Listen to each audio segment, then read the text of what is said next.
Abrimos una nueva edición de Café Financiero con toda la información necesaria para manejar mejor tu dinero. Hoy Juan Pablo Pizeta nos va a hablar de las estafas piramidales que se vienen develando en las últimas semanas y las cosas que hay que tener en cuenta para no ser víctima de estos engaños.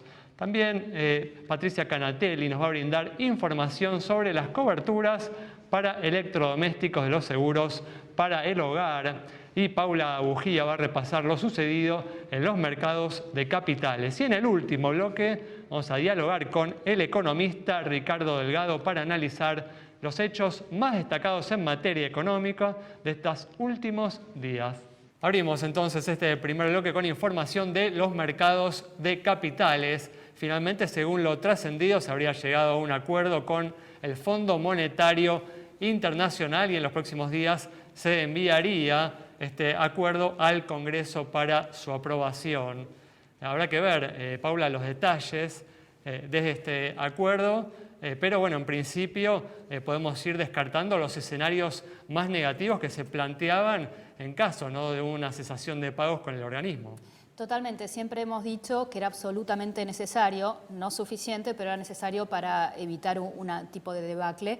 Y yo creo que el contado con liquidación o el dólar financiero lo está celebrando, ha tenido... No fue notable, ¿no?, la caída que han tenido en marzo las cotizaciones de estos dólares financieros, ¿no? Sí, y yo creo que eso genera una oportunidad de compra los próximos meses, porque nuevamente eso era una condición necesaria pero no suficiente, no tenemos plan, las reservas netas son negativas, la situación de Argentina va a seguir siendo complicada. Cuando venga la revisión del fondo cada 3 meses, a ver tus números, no va a ser un camino fácil, digamos. Sí, siempre suponiendo, ¿no?, que este acuerdo atraviese el Congreso exitosamente, ¿no? Sí, se descuenta de que sí, ya deben haber contado los votos y creo que va a salir antes de los vencimientos que son a mediados de mes. Así que el tema importante también para el contado con liquidación es si van a conseguir fondos frescos, por ejemplo, se hablan de DEX, que si van a ser 3.000, si van a ser 4.000. También se está hablando, que es importante para el dólar financiero, si se le va a dar salida de los fondos en pesos a los fondos del exterior como PINC o Templeton que tienen bonos en pesos, si se le va a dar salida con un bono en dólares. Todas estas cosas le sacaría bastante presión al contado con liquidación en el mediano plazo, ¿no? Los problemas de largo siguen existiendo. En este escenario, Paula, que se abre, ¿qué alternativas de inversión recomendás? Mirá, bueno, como lo que acabo de decir, el dólar financiero creo que nos está dando un veranito y un buen punto de entrada. Puede llegar a caer un 5 o un 10% más, que yo lo buscaría como una oportunidad de compra. Y después, por todo lo que estamos viendo con commodities y con la inflación en Argentina, lo que son activos SAR siguen siendo una muy buena opción, que fueron la mejor opción el año pasado y lamentablemente lo sigue siendo. Lamentablemente porque están atados a una inflación alta, ¿no? Son los activos que van con la inflación. Correcto. ¿Y te gusta alguno en particular o recomendás fondos comunes de inversión? Yo recomiendo fondos comunes de inversión porque los más atractivos son los largos. Entonces, sí, los más atractivos son los largos, pero tienen más riesgos. Entonces te conviene una cartera diversificada donde los fondos reducen la duration, lo que se llama la duration del fondo. Muy bien, perfecto. Bueno, vamos a continuar ahora con otro tema, con el tema de las estafas piramidales que se han develado en los últimos meses, como es el caso, por ejemplo, de Generación Zoe, que fue el que tuvo más repercusión. Juan, ¿qué tal? ¿Cómo andás? ¿Qué tal, Ale? Buenas noches. Bueno, ¿qué son las estafas piramidales y qué precauciones, ¿no?, hay que tener para no ser víctima de uno de estos engaños? Bueno, las autoridades están muy preocupadas, ¿no?, por el crecimiento de esta modalidad delictiva, que bueno, se presenta como una inversión más, ¿no? Es el atractivo que tuvo Generación Zoe. Y bueno, consiste en que los nuevos inversores, los inversores que van ingresando, ¿no?, a una atractiva inversión, terminan financiando los rendimientos de los viejos inversores, ¿no? El problema es qué pasa cuando se rompe la cadena, ¿no?, cuando dejan de ingresar nuevos inversores. Claro, exacto. Ahí es como se configura la estafa piramidal, ¿no? Obviamente que estos sistemas aparecen, ¿no?, como ofreciendo rendimientos exorbitantes, ¿no?, con rendimientos en dólares hasta el 20% mensual y en un plazo muy corto de tiempo. Nosotros en todos los programas siempre Comentamos que aún en las inversiones más riesgosas no se habla de este tipo de plazos, sin ninguna duda. Y bueno, la tentación son las redes sociales, ¿no? Obviamente, frente a un público que tal vez no está tan informado, que no está tan instruido, ¿no?, en la educación financiera, las redes sociales aparecen como una buena tentativa para que estos nuevos emprendedores, inversores, estafen a la gente con este tipo de inversiones. ¿Qué es lo que hay que tener en cuenta para evitarlas, según la Comisión Nacional de Valores? Bueno, SOE irrumpió a través de los influencers, ¿no? Entonces ya cuando hay influencers, personajes famosos que no están acostumbrados a dar recomendaciones financieras, es el primer alerta. El segundo, ¿qué pasa cuando te ofrecen que sumá a más potenciales inversores? Bueno, otra alerta, hay que estar ahí muy atentos porque estamos ante una tentativa de estafa piramidal. Otra herramienta típica de este tipo de estafas. Exactamente. Y en tercer lugar, es muy recomendable que los interesados verifiquen que quienes ofrecen estas empresas, quienes ofrecen este tipo de inversiones, se fijen en la web de la Comisión Nacional de Valores, que tiene registrado cuáles son los operadores que están autorizados para ofrecer este tipo de inversiones. El problema es muy grande. Lo que me dicen de la CNB es que están abiertas 500 investigaciones en curso, tanto lo que tiene que ver como estafas piramidales como incumplimiento de la ley de capitales. Por lo tanto, hay que prestar mucha atención y bueno, tomar estas recomendaciones para evitar caer en una estafa. Tal cual, tenés que informarte entonces muy bien antes de poner tus ahorros en cualquier alternativa de inversión. Idealmente tener un asesor financiero de confianza. Ante cualquier duda sobre este tema o cualquier otro, te puedes comunicar con nosotros a través de Facebook, a través de Twitter, a través de WhatsApp. Así que tened también en cuenta esta vía de información para tomar los recaudos necesarios para no caer en un engaño de esta naturaleza. Pero vamos a continuar ahora con información de seguros. Y vamos a brindar información sobre las coberturas de electrodomésticos incluidas en los seguros para el hogar. Patricia, ¿qué tal? ¿Cómo andás? ¿Qué decís, Ale? Buenas tardes. Gracias por estar una vez más aquí. Gracias, muy amable y gracias por invitarme. La verdad que para mí es un placer. Bueno, contemos en primer lugar ¿qué tipo de bienes no están contemplados dentro de estas coberturas? Normalmente este riesgo se cubre dentro de lo que se conoce con el nombre genérico de combinado familiar o póliza del hogar. Y normalmente la cobertura es contra todo riesgo. ¿Y qué bienes se cubren? Fundamentalmente electrodomésticos, TV, audio, video, microondas. Muchas empresas también cubren lo que se conoce con el nombre de blanco del hogar, heladeras y lavarropas. No todas, ¿está bien? O sea que hay que averiguarlo bien. Hay que averiguarlo bien. Está basado en estos. Una PC de escritorio. Tienen que ser elementos fijos en el hogar que se utilicen en el día a día, ¿está bien? Una notebook. Y esto, perdón, al momento de constituir la póliza uno tiene que hacer una lista de todos los bienes en realidad, que uno quiere cubrir. hoy, por un tema de practicidad, por un tema de que la gente cambia muy rápidamente, tenía una tele de 30 pulgadas y se compró una de 40, una cosa así. Normalmente la mayoría de las compañías aseguradoras esto lo engloban en una suma asegurada general. Ajá. Antes, en otras épocas, había que declarar marca, modelo, serie y valor de cada bien. ¿Pero por qué? Por la persistencia de ese bien en el hogar. Pero hoy cambia rápidamente.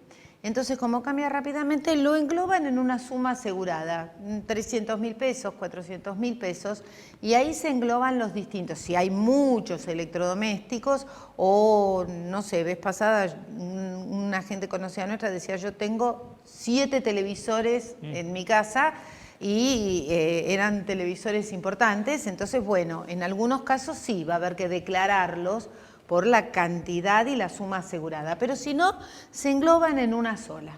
¿Y esta cobertura contempla robo, contempla rotura por accidente? Es contra todo riesgo. Esta cobertura contempla la destrucción total del bien o pérdida total del bien, ya sea por incendio, por una caída y se rompió el bien, o por un robo, destrucción total. Pero también tiene destrucción parcial, o sea, cubre el daño parcial del bien. ¿Esto qué significa? No sé, cayó agua y se estropeó el televisor porque se rompió un caño del techo y cayó agua y el televisor lo hicimos arreglar. Ajá. O ese tipo de situaciones se termina contemplando. Último tema. ¿Qué pasa con la inflación? ¿Cómo hace uno para mantener, ¿no?, la suma asegurada? Hay que estar atentos a la suma asegurada. Hoy por hoy, como cubre... ¿Pero es automático o uno le tiene que pedir al productor o a la compañía que actualice esa suma? Normalmente en estas pólizas siempre se adiciona una cláusula de ajuste a valor inflación.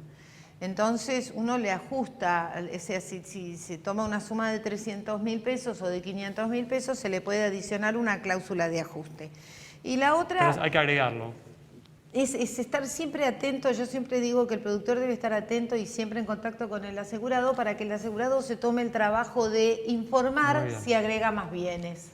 Muy bien. Bueno, muchas gracias, Patricia. Cerramos entonces con esta información, este bloque. Quédate con nosotros. En instantes regresamos con mucha más información.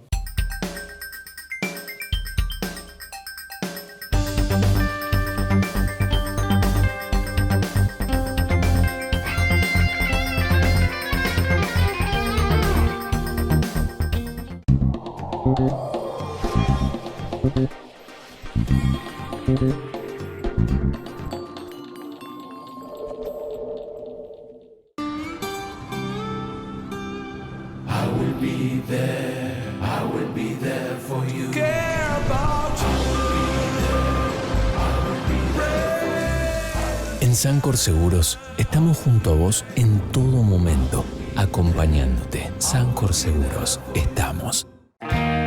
Hay tradiciones que generan identidad, pertenencia.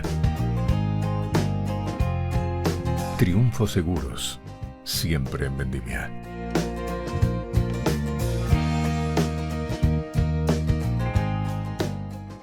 Grupo Petersen, desde 1920, construyendo el país.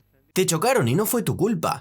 No te preocupes, llegó Autoreclamo. Ingresá hoy mismo en www.autoreclamo.com.ar y nosotros lo resolvemos por vos.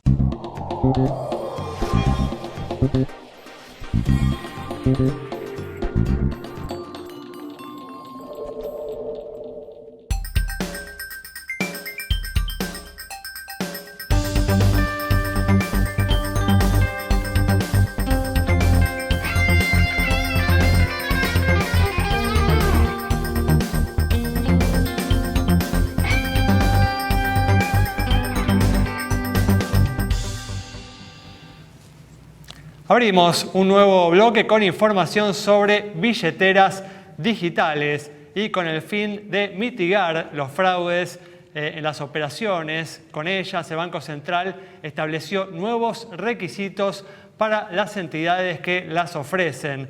Juan, un tema relacionado con algo que mencionamos hace algunas semanas. Sí, lo veníamos comentando mucho, Ale, que todos estos inconvenientes que hay con las billeteras digitales, de qué pasa cuando desaparece una transferencia, qué pasa cuando tenés algún pago que no se efectúa, y bueno, todos los inconvenientes relacionados, ¿no?, con la atención.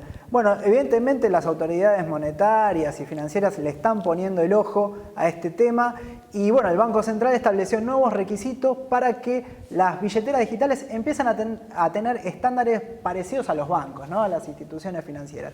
¿Qué les está pidiendo de acá en un plazo de tiempo? Es que se inscriban en un registro de billeteras digitales. Eso, de esta manera, bueno, el Banco Central va a poder controlar los distintos protocolos de seguridad, las medidas de seguridad. Y bueno, en segundo lugar, lo que se está buscando es que se empiecen a verificar algunos procesos técnicos que tienen que ver con la interoperabilidad, ¿no? La interoperabilidad de las billeteras digitales con los proveedores, las empresas proveedores de las cuentas. ¿Por qué? Hay un gran problema que ocurre en este tipo de operaciones, que a veces las transferencias, ¿no?, los pagos, en algún punto de la transacción depende del banco o de la billetera digital, ¿no? Entonces ahí el inconveniente, se van pasando el problema, ¿no?, tanto las billeteras, la fintech o los bancos. Entonces, bueno, el Banco Central quiere regular eso, ¿no? Quiere empezar a poner en orden en todo eso. Y bueno, la intención es que acá, en un plazo de 180 días, tanto las billeteras digitales como los sistemas de proveedores de pago empiecen a cumplir este proceso técnico que garantiza la seguridad para evitar los fraudes financieros. Perfecto. Hoy cerramos este bloque con información de los mercados de capitales internacionales que se vienen viendo afectados por los vaivenes de la guerra en Ucrania. Hoy, por lo menos, igual, Paula, fue un buen día, al menos para los índices norteamericanos, ¿no? Sí, hay esperanzas de que se reanuden las negociaciones. Lo que yo advierto es que no hay que tomar decisiones muy férreas en estos momentos. La volatilidad va a continuar y la incertidumbre va a continuar. No creo que sea algo que se resuelva de la noche a la mañana. Sí, es algo día a día, ¿no? Una Sí. noticia que genera expectativas de que esto se va a encaminar, genera una suba y al mismo tiempo, si hay un trascendido de que la guerra se va a extender, los activos tienden a caer, ¿no? Sí, la verdad que hay muy poca visibilidad de saber cómo puede continuar este problema geopolítico, así que le diría a los inversores que se mantengan cautos y preservar capital.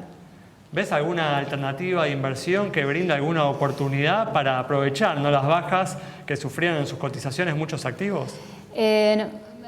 Los ingleses tienen una frase que es cash is king, ¿no? El efectivo es rey. Y creo que en estos momentos hay que tener la cabeza. Yo creo que todavía no es el momento para comprar o aprovechar esas oportunidades. Hay un solo sector que ya me gustaba antes por el problema que ya tenemos de inflación y que me sigue gustando, que es el tema de commodities, ¿no?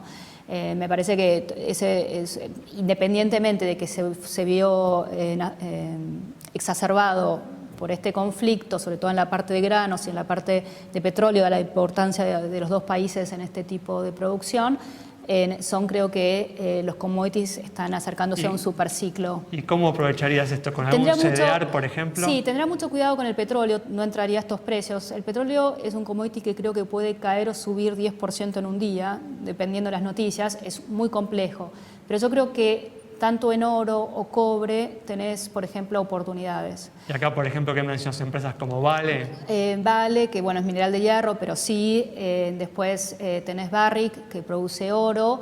En cobre tenés una empresa peruana llamada Southern Peru Copper. O sea, tenés posibilidades. Están disponibles a través de CDRs, acá en el mercado local, en cuentas comitentes de mercado local. Y después, muy interesante, vos sabés que la bolsa brasilera tiene una alta correlación con los precios de los commodities, porque entonces el EWZ, que ahora tenemos ETF de EWZ, también creo que es una buena alternativa.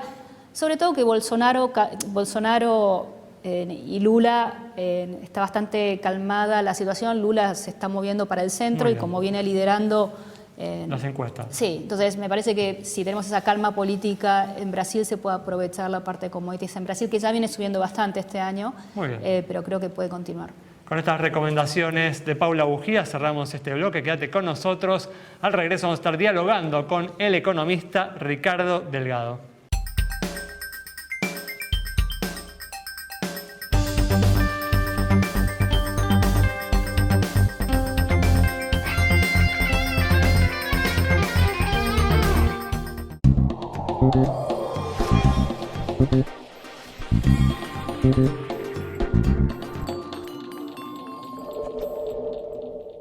Somos Mercantil Andina. Con nuevas tecnologías creamos una experiencia única en seguros en cada rincón del país, con los valores que nos identifican hace 100 años. Más interconectados que nunca, en una comunidad que inspira, evoluciona y crece. Mercantil Andina. Incondicional, siempre. El celular es mi herramienta de trabajo y es una fuente inagotable de información. Yo lo protejo con Segurocel, de Rus Seguros. Asesórate con un productor o cotizá y contratá 100% online. Segurocel, de Rus Seguros. Vení a Santiago del Estero, disfrutá del spa termal más grande de Latinoamérica. Conocé el estadio más moderno de Sudamérica. Y en abril de 2022, vibrá con la adrenalina del MotoGP. Santiago te espera. Termas es vida. Grupo Petersen, desde 1920, construyendo el país. ¿Te chocaron y no fue tu culpa? No te preocupes, llegó Autoreclamo. Ingresá hoy mismo en www.autoreclamo.com.ar y nosotros lo resolvemos por vos.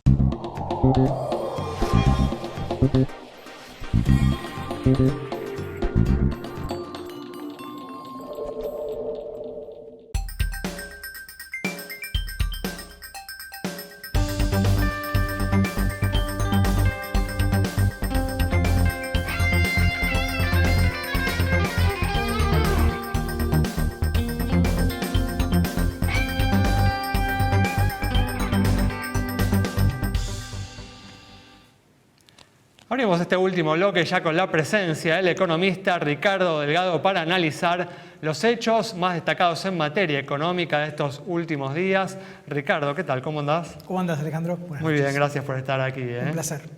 Bueno, y como hablábamos en el primer bloque, finalmente, según lo trascendido, se habría llegado a un acuerdo con el Fondo Monetario Internacional y en las próximas horas o los próximos días se estaría enviando este acuerdo al Congreso para su aprobación. ¿Esperabas, Ricardo, este desenlace o tenías alguna duda? No, creo que lo hemos hablado aquí en otras oportunidades. Yo era de los que creía que la Argentina necesariamente, por las razones que fueran, iba a encontrar un acuerdo con el fondo. Claramente el escenario de no acuerdo hacía que las perspectivas económicas y financieras, sobre todo, ensombrecieran todavía más.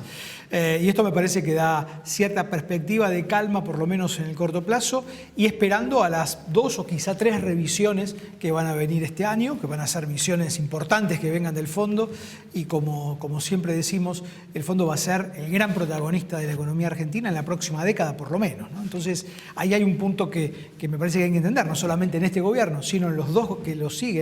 Al menos el fondo va a ser un actor central. Uno igual imagina, ¿no?, que las metas de este año se van a cumplir o van a tender a cumplirse. Uno tiene más dudas respecto a lo que va a suceder el año que viene, un año electoral, ¿no? Bueno, definitivamente, yo creo que esta meta del 2,5, digo, de déficit para poner algún primer número, es factible de cumplir, sobre todo si en las primeras revisiones, la primera y la segunda, la necesidad de corrección o de ajuste, esa palabra que el gobierno rehúye, como todo gobierno, a utilizar, son metas alcanzables. Creo yo que es factible con una combinación de una mayor segmentación, algo que ya se deslizó en el día de ayer en el discurso del presidente. El tema de las tarifas de los servicios públicos. Exactamente, ¿no? De las tarifas de servicios públicos. Y además hay una parte importante. El año pasado, por ejemplo, las partidas COVID, de gasto COVID, incluyendo vacunas, fueron de aproximadamente 1,5 puntos del PBI. Si la pandemia, como ojalá finalmente decreta este año su final, esas partidas no van a seguir existiendo y en consecuencia, o van a existir en menor medida, por supuesto, formarán parte del presupuesto de salud ya más estructural y evidentemente un ahorro por ese lado se va a poder lograr. No ves problemas en el trámite parlamentario del acuerdo, ¿no?, por lo que veo. No, a ver, creo que al final del camino el gobierno no solamente va a tener números, sino que va a tener número para quórum para poder tratarlo, sino además va a conseguir los votos. Va a haber seguramente visiones o abstenciones o votos negativos de un lado y del otro, digamos. Me parece que el cristinismo más duro, encabezado por Máximo Kirchner, probablemente o no se presente al recinto, como pasó ayer en el caso de Máximo, o directamente vote en contra, y también en las posiciones más duras, sobre todo del PRO, dentro de la coalición de la oposición. A pesar, ¿no?, de cerrarse este acuerdo, posiblemente el motivo esté, ¿no?, en el conflicto, en la guerra ahí en Ucrania, pero el riesgo país se afirmó, ¿no?, por encima de los 1.800 puntos en estos últimos días. ¿A qué lo atribuís? Bueno, básicamente a la postergación de la definición del acuerdo. Creo que, si querés, por el lado positivo, uno puede ver que las variables financieras no han empeorado a partir de estos últimos 5 o 6 días de guerra en Europa, lo cual indica que si las cosas se hacen moderadamente bien, podría llegar a ser el nivel máximo de riesgo de una economía que, haciendo las cosas medianamente bien y razonablemente bien, no tendría por qué tener estos niveles que son prácticamente de default, ¿no?, en términos de deuda. Tal cual, bueno, hablando justamente del conflicto, ¿no?, en Ucrania, ¿crees que va a tener un impacto importante en la economía argentina? Depende de la duración, de la extensión. Bueno, hoy ya la Reserva Federal anunció un aumento de tasas, o sea que estaba ya previsto dentro del panorama internacional. Evidentemente este es un mundo, el de este año, incluso previo al de la guerra entre Ucrania y Rusia, que ya iba a mostrar un endurecimiento monetario y un menor crecimiento. Dos condiciones que a una economía como la Argentina no la favorecen. Esto implica que las variables se van a desbarrancar. Yo no veo ese escenario en las variables internas, sobre todo el tipo de cambio.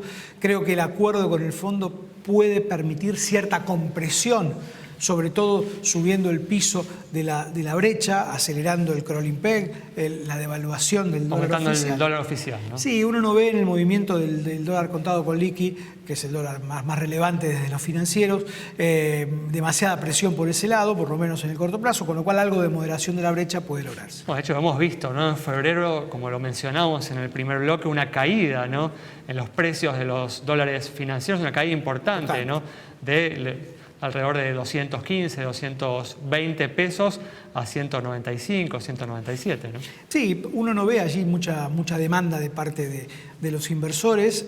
Creo que a estos niveles, insisto, si la economía argentina empieza a ordenar estas variables básicas y centrales dentro del marco del acuerdo, se puede llegar a lograr una brecha que esté alejada del 100% o más que tuvimos en los últimos meses. Otra noticia positiva, ¿no?, en este aspecto, en el tema cambiario, en el tema del dólar, fue que se confirmó, ¿no?, ayer el swap de monedas con China, ¿no?, que fortalece la Reserva del Banco Central. Sí, fortalece las reservas del Banco Central, sobre todo porque permitiría que, sobre todo el comercio con China, en particular el comercio con China, no pase por el dólar y de esa manera, obviamente, eso implicaría una deuda y el Banco Central debería pagar una tasa de interés si se utilizara ese swap o ese tramo del swap, pero evidentemente descomprime y deja liberadas reservas de libre disponibilidad en dólares. De todas formas, ves un escenario cambiario contenido, pero ves un dólar oficial subiendo cerca de la inflación, por debajo, por encima. Yo lo veo levemente por debajo, corriendo por debajo, no 20 puntos de atraso cambiario como el año pasado. Como que tuvimos el año pasado. Eso ya se terminó en términos, digamos, de política financiera, pero evidentemente el gobierno va a tener que corregir el tipo de cambio, va a formar parte del acuerdo. Esto es innegable que sea así. Pensemos que el fondo, con esto de los cambios múltiples y mercados regulados, no se lleva muy bien. El fondo quiere devaluación y tipos de cambio únicos. Vamos a estar muy lejos de eso por largo rato. Muy bien, muchas gracias, Ricardo. Muchas gracias. Con el análisis del economista Ricardo Delgado cerramos este programa de hoy, analizando la actualidad y las perspectivas de la economía argentina. Nos reencontramos el próximo miércoles a las 20:30 aquí en Metro.